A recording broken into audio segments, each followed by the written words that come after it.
Pour moi, c'est vraiment quelque chose qui te permet de t'exprimer. Et personnellement, j'ai toujours été attirée par le domaine artistique.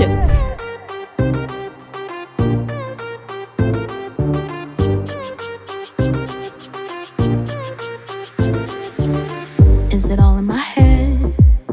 Are we close to the end? Bienvenue chez Fort de Best, on est ravis de t'accueillir aujourd'hui pour un nouvel épisode par rapport aux créateurs de contenu. Est-ce que tu vas bien déjà? Je vais bien, merci, et toi? Très très bien, on t'a présente très bien. Est-ce que tu pourrais te présenter? Je m'appelle Elsa Juteau.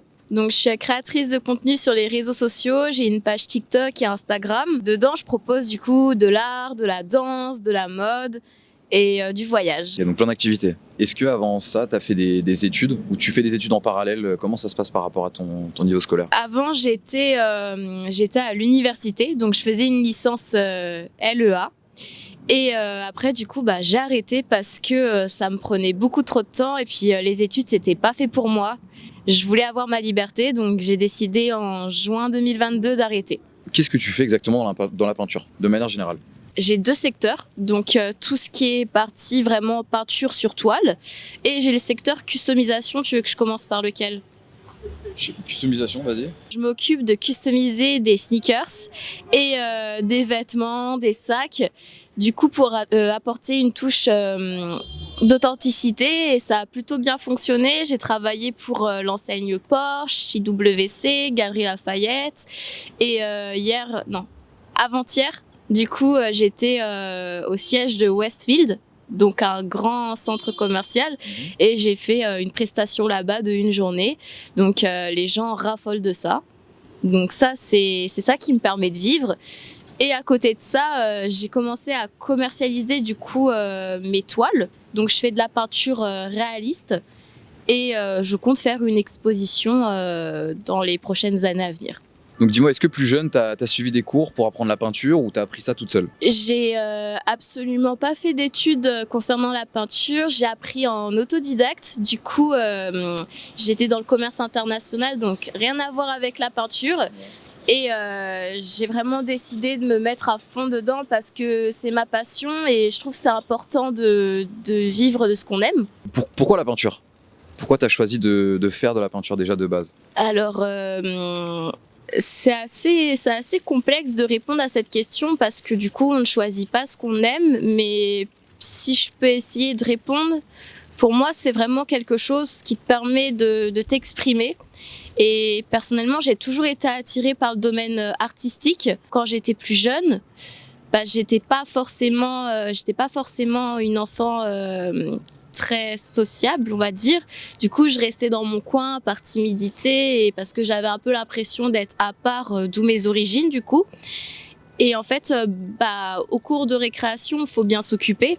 Donc du coup, je me renfermais en fait sur moi-même à dessiner des chevaux, des portraits, et c'est comme ça petit à petit que j'ai appris. Est-ce que sur les réseaux sociaux, tu as déjà reçu des demandes insolites par rapport au custom? Il y a une commande que j'ai reçue, elle était assez spéciale. Ouais. Je sais même pas ce que c'est c'est une commande qu'un client a demandé.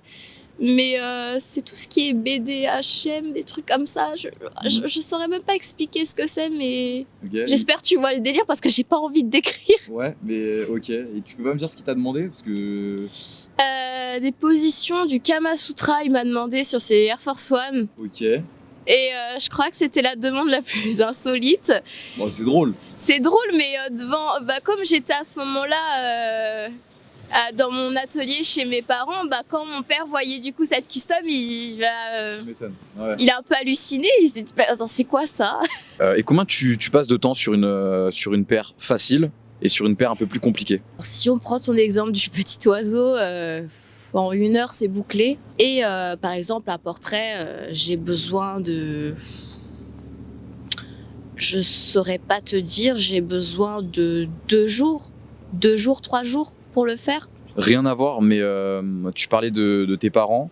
Comment ils ont vu la chose le fait que tu arrêtes les réseaux et que tu prennes une activité à côté, et notamment la peinture, la danse, etc. Parce que tu arrêtes tes études, et que tu prennes ton activité sur les réseaux et en parallèle la peinture, la danse, etc. Alors, faut savoir que moi, j'ai arrêté du coup les études l'an dernier. Ok. Donc, j'avais déjà fait deux années d'études en université. Donc, j'ai eu mon bac et en fait, mon père voulait vraiment cette sécurité, au moins avoir le bac. Et au début, en fait, il voyait déjà dès lors au lycée que ça prenait de l'ampleur. Donc, il faut savoir que j'ai commencé à 17 ans l'entrepreneuriat, du coup. Et en fait, pendant mes années de lycée, j'étais très fatiguée parce que du coup, il y a eu cette période de bac où il fallait réviser.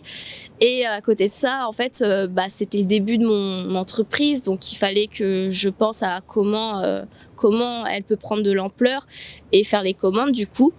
Donc, j'étais très, très fatiguée. C'était assez dur. Et en fait, je me rendais compte que j'étais pas du tout heureuse, en fait, dans les études. Ce n'était pas fait pour moi, sincèrement. Il y a des gens, c'est fait pour eux. Et j'ai beaucoup d'admiration, mais il y a des personnes, ce n'est pas fait pour eux. Et moi, j'en fais partie. Et j'ai voulu vraiment courir le risque, mais à côté de ça, j'avais déjà en fait planté ma petite graine en fait. Donc je suis pas partie, on va dire, de rien quand j'ai lâché mes Déjà des études. bases, Voilà, c'est ça. Ouais. J'avais déjà fait quelques événements, j'avais déjà fait Ok. des commandes. Et du coup, j'avais déjà une bonne base, on va dire. Et après, j'ai pas du tout regretté parce que ça m'a permis en fait de faire des événements beaucoup plus grands, on va dire, déjà sur Paris. Et du coup, ça n'a jamais arrêté. Pourquoi la danse? Depuis quand tu fais de la danse? Et comment tu arrives à allier la danse et la peinture? En fait, ce qui est assez cool, c'est que j'ai vraiment pris la décision, comme je t'ai dit, que je sélectionne en fait les choses qui me rendent heureuse. Et c'est que dans le domaine artistique. Donc du coup, la danse, c'est quelque chose que je voulais faire depuis assez petite. Et j'ai pas pu parce que j'avais pas les moyens financiers quand j'étais au collège et je vivais en campagne. Donc il y avait pas d'école de danse qui m'inspirait.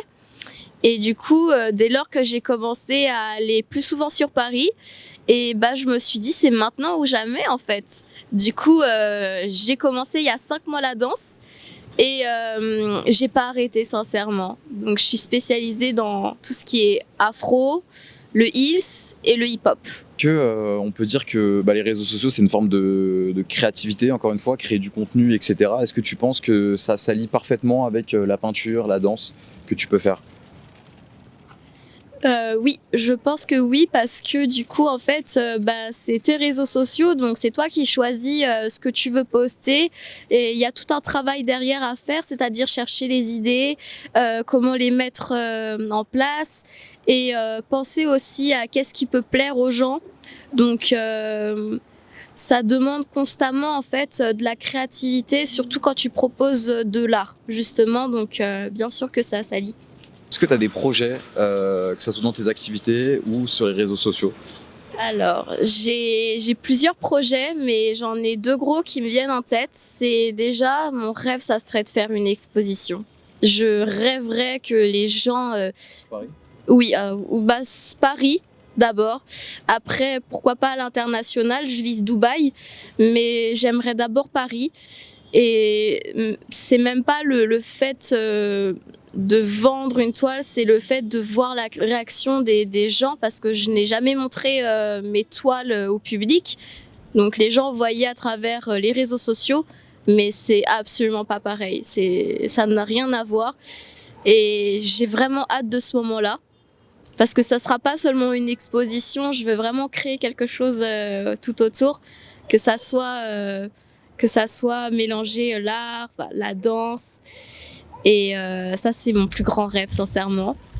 Et mon deuxième, ça serait du coup de lancer ma chaîne YouTube et de mettre des vlogs de voyage, de la mode, de la danse, enfin, partager mon univers. Parce que ça fait 2 ans que je procrastine dessus. Et là, il n'y a que récemment que je me suis dit, faut y aller, hein, parce que j'avais peur. Et j'ai affronté cette peur parce que pas le choix.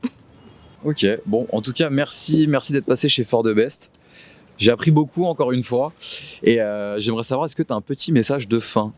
Bah franchement, merci de m'avoir invité. Ça m'a fait réellement plaisir et puis le cadre est vraiment sympathique. J'aime beaucoup. En plus, il fait beau. C'est beau de ouf. Il fait très beau.